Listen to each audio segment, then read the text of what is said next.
mà lột mồi nên tập tiền là chụp đầy bắt đầu mình đi lên lại vậy thì nó hại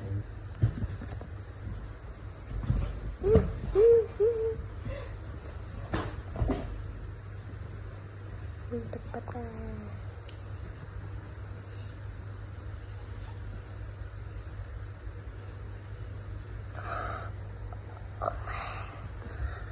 vì được ca mang tên ui bút thọt ui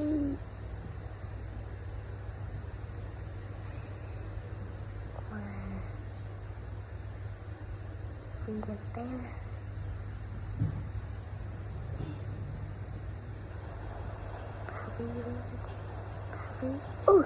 vì lót kia đi rồi tập trung con đây một ngày nó hay ai cho đến bây giờ mày cái tao đi lên lại mày sẽ bắt